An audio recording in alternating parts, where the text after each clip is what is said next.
RTP.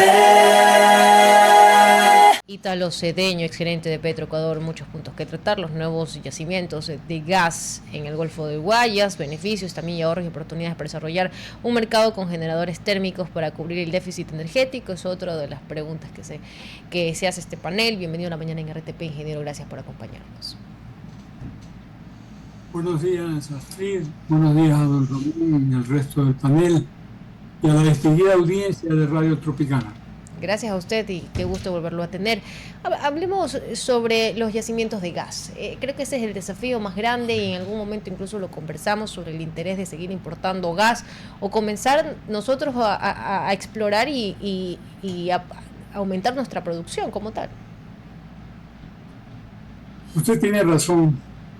El gas natural es el combustible de la transición energética. Es el combustible que Ecuador no tiene en superficie, pero en el subsuelo tiene mucho gas. La geología no es errática. En Colombia producen un trillón de pies cúbicos por día de gas, igual en Perú. Y en Ecuador apenas 17, 18 millones de pies cúbicos por día. Eso es una vergüenza.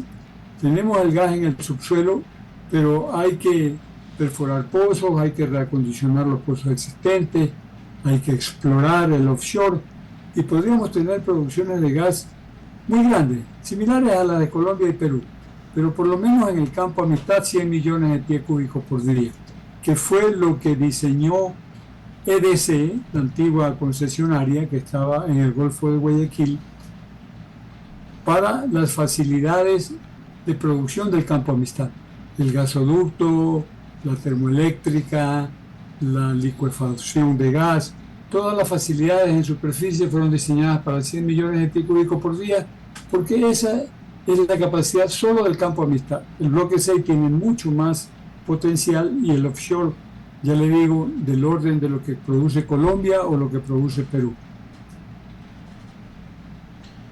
Señor Cedeño, bajo ese punto de partida, a mí también me gustaría tratar de ver otras áreas. Por ejemplo, ¿qué pasa con el tema de la refinación en Ecuador? ¿Por qué no podemos avanzar hacia tener unos mayores porcentajes de eso de manera interna? ¿Qué hace falta? Tenemos un problema muy grande en el Ecuador. Los proyectos no se ejecutan por diferentes razones. Uno, por ejemplo, es la Contraloría, que juzga las acciones de los funcionarios, no las inacciones, no el lucro cesante. Y el lucro cesante es mucho más perjudicial que ejecutar cualquier obra. A veces uno tiene que decir, aunque no sea perfecta, pero esa obra tiene que hacerse. Y eso ocurre en refinación. En refinación no se hacen los mantenimientos programados, en refinación no se construye más capacidad. El Ecuador está consumiendo mucho más que su capacidad de refinación y tiene que importar los combustibles. Usted habrá escuchado que ya estamos por encima del 70% y si el barril de petróleo se vende en $100, el barril de combustible es $150. Por eso el gasto que hace el Estado para suplir el consumo nacional es muy grande. Y lo que hay que tener es una refinería funcionando. Escuchó tal vez de que se incendió la refinería, pero no 1, 2, 3, 4 veces, y es por falla humana. No hay personal capacitado. A veces uno dice, bueno, pero le vamos a entregar Coca-Cola Sinclair a los chinos. Bueno, los chinos construyeron, esperemos, es una solución práctica. Ojalá que no perdamos en esta entrega y recepción que se ha hecho a la compañía china para que maneje Coca-Cola Sinclair, pero es una solución práctica. Igual en la refinería de Esmeraldas había un proyecto para construir un tren de alta conversión que permitiría que el residuo actual de 50% se transforme en productos combustibles de calidad Euro 5, que el país los necesita y los importa. Pero el proyecto, que además consideraba que la refinería actual, con procesos muy antiguos y con unidades que están en franca obsolescencia, podría ser manejada por la misma empresa que iba a construir esta nueva refinería de alta conversión en los mismos terrenos de Esmeralda, como un todo. Y hubiera sido interesante que, igual que se hace en Coca-Cola Sinclair, el constructor maneje y opere la refinería. Nos costaría mucho menos que las pérdidas que tenemos actualmente, donde esa refinería no pasa del 50% de su capacidad de operación. Operando así, pues no nos cubre el combustible que necesitamos para el consumo nacional. Se habló de una nueva refinería en Santa Elena, no sé cuál es el estado actual, no apareció más. Se tiró la primera piedra y la refinería de Santa Elena, una refinería de aparentemente 80 a 100 mil barriles de petróleo por día, ha quedado solamente en el papel. Y así tantos proyectos que no se ejecutan. Somos campeones mundiales para generar proyectos, Ingeniero, pero perdemos el año ejecutándolos. y justamente como está usted, me da pie para la siguiente pregunta. Una vez confirmado este yacimiento de gas, ¿qué continúa para que no solamente quede en el anuncio? Si debe ser ejecutado por el Estado, hay la posibilidad que sea con empresa privada, tiempos un poco también del proyecto y ejecución. Qué buena pregunta, porque he escuchado dos opiniones, la una negativa de que no hemos tenido éxito en Amistad, la otra positiva, que los trabajos que se han realizado han descubierto un nuevo yacimiento y este nuevo yacimiento le da potencial al campo Amistad, al bloque 6 donde está el campo Amistad y a todo el offshore ecuatoriano. Como lo dije al principio, Ecuador tiene mucho potencial, pero tenemos que perforar pozos, tenemos que explorar, tenemos que encontrar, descubrir, construir las facilidades y con eso pues tenemos gas suficiente para la termoeléctrica de Machala y para muchos más consumidores en el área de cerámica, de cementera, área industrial, inclusive para gas natural vehicular, para consumo doméstico, que podría reemplazar al LPG, que es una factura muy grande que el Ecuador tiene que pagar por subsidiar las bombonas de gas de LPG.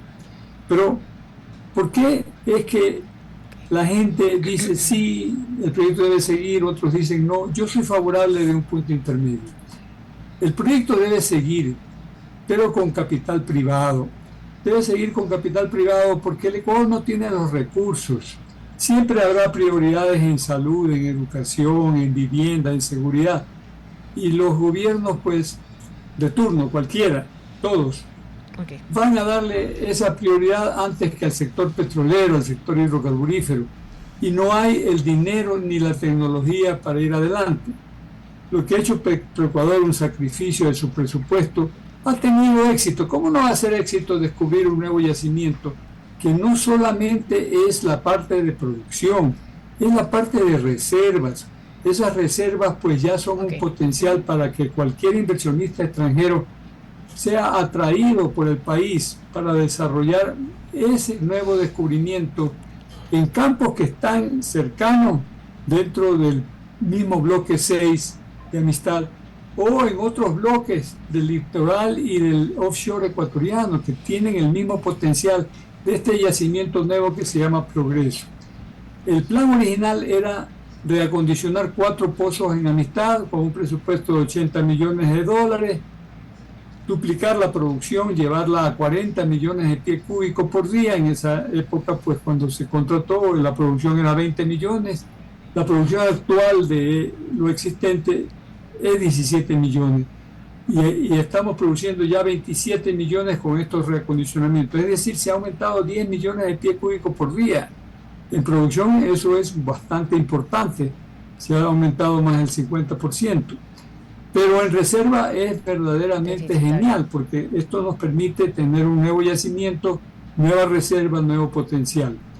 De los 80 millones donde más se gasta es en movilizar y en desmovilizar el equipo. Ese equipo, pues ustedes lo conocen, un jack-up fue traído desde China. Entonces la movilización de ese equipo y la desmovilización cuando termina el contrato de 80 millones, obviamente que cuesta bastante. Hay que aprovechar mientras el equipo está acá. Mi recomendación es que se extienda el contrato, porque ya se buscó potencial, se lo ha encontrado. Hubo cierta falla en un primer pozo que dio 7 millones de pies cúbicos por día, y desgraciadamente lo fracturaron, el pozo se perdió, es decir, el pozo ya no produce. Pero imagínense, estamos produciendo 27 millones y 7 más que se perdieron. Ya el programa de reacondicionamiento hubiera dado 34 millones de pies cúbicos por día, muy cerca del objetivo de 40 millones. Es decir, es un éxito. Tenemos que continuar. Y discrepo que Petroecuador siga teniendo o tomando más riesgo, pero tenemos que hacerlo con empresas privadas que tienen gran tecnología y sobre todo tienen un bolsillo financiero inmenso. Es decir, ellos pueden tomar más riesgos, ir a profundidades mayores, ir a otros campos, ir a otros yacimientos, ingeniero, y generar verdaderamente un potencial inmenso para el país. No los 100 millones a los que aspiramos y tenemos EDC, sino por lo menos a 1 trillón de pies cúbicos por día. Muy amable y una gran mañana para usted. RTP